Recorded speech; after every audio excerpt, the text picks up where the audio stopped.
వంట చేయాలంటే ఇంట్లో సరుకులు లేవు. మార్కెట్‌కు వెళ్లి కిలో గోధుమ పిండి, కిలో చక్కెర కొందామని బయటకు వెళ్లేందుకు బండి తీస్తే లీటర్ పెట్రోల్ కావాలంటే 2000 అన్నారు. అదేంటి నిన్న 1000కే పోశారు కదా అంటే అది నిన్నటి రేటు. ఇవాళ లీటర్ 2000 అంతే అనేసరికి ఆ వ్యక్తికి దిమ్మ తిరిగిపోయింది. మార్కెట్‌కి వెళ్లి కిలో చక్కెర అడిగితే 7000 అనడంతో మరో షాక్.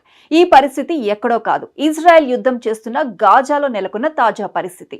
ఇజ్రాయెల్ హమాస్ యుద్ధం వల్ల గాజాలో పరిస్థితి రోజు రోజుకు దయనీయంగా మారుతోంది. బ్యాంకులు మూతపడ్డాయి, ఏటీఎంలు దెబ్బతిని పాడైపోయాయి. నగదు చెలామణి కాకుండా ఇజ్రాయెల్ ఆర్మీ అడ్డుకుంటోంది. దీంతో ప్రజలు డబ్బు అవసరమైతే బంగారం లేదా ఇల్లు అమ్ముకోవాల్సి వస్తోంది.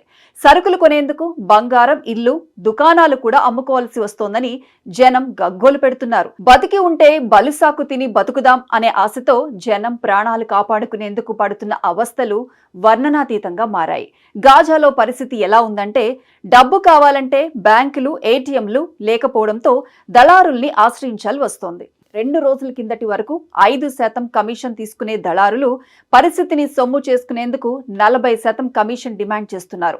దీంతో బతకాలంటే తినాలి అంటే తిండి గింజలుంటే తప్ప ఆహారం వండుకోలేని పరిస్థితి. దీంతో నిత్య అవసరాల కోసం అయిన కాడికి ఆస్తులు తెగనమ్ముకోవాల్సి వస్తోందని పాలస్తీనా జనం కంటతడి పెట్టుకుంటున్నారు.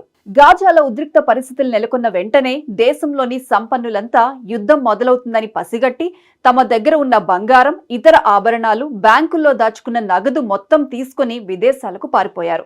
యుద్ధం పూర్తయిన తర్వాత పరిస్థితి చూసి తిరిగి వద్దామనే ఆలోచనతో దేశం విడిచి పరారయ్యారు.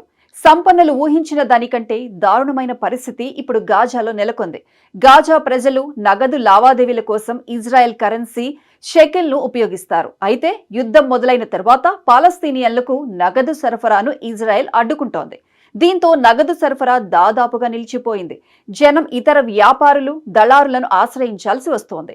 తమ వద్ద ఉన్న చిరిగిపోయిన, పాడైన నోట్లను వ్యాపారులు అనుమతించడం లేదు. దీంతో ద్రవ్యోల్బణం రోజు రోజుకు పెరిగిపోతోంది. గత ఏడాది 230% ఉన్న ద్రవ్యోల్బణం తాజాగా 400కు చేరినట్లు వార్తలు వస్తున్నాయి.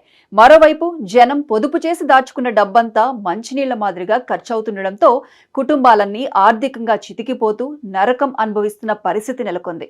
గాజా ప్రజలు తుపాకీ చప్పుళ్లు, బాంబు పేలుళ్ల కంటే ఎక్కువగా ఆకలేస్తే ఎలా అనే భయంతో కాలం గడుపుతున్నారు. ఇంట్లో ఉన్న సరుకులన్నీ అయిపోతే రేపెలా అన్న ఆవేదనతో దినదిన గండం, నూరేళ్ల ఆయుష్ కాదు పూటకో గండంలా క్షణక్షణం నరకయాతనతో తమను ఎవరైనా ఆదుకుంటారా, దేవుడా రక్షించు, కాపాడు అని కోరుతూ దీనంగా ఆకాశం వైపు చూస్తున్నారు. గాయాల పాలైన వారు వైద్యానికి నోచుకోక జబ్బులు ముదిరి చావుకు చేరువ అవుతుంటే ప్రతి వీధిలో శ్మశాన నిశ్శబ్దం. అప్పుడప్పుడు ఆర్తనాదాలు వింటున్న ఇరుగు పొరుగు వారు సైతం భయంతో ప్రాణాలు అరచేతిలో పెట్టుకుని బిక్కుబిక్కుమంటున్నారు.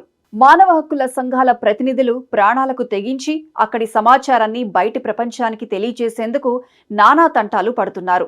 యుద్ధంతో దేశాలను, భూభాగాలు గెలవచ్చునేమో గాని పోయిన ఓ చిన్న ప్రాణాన్నైనా తిరిగి తీసుకురాగలరా?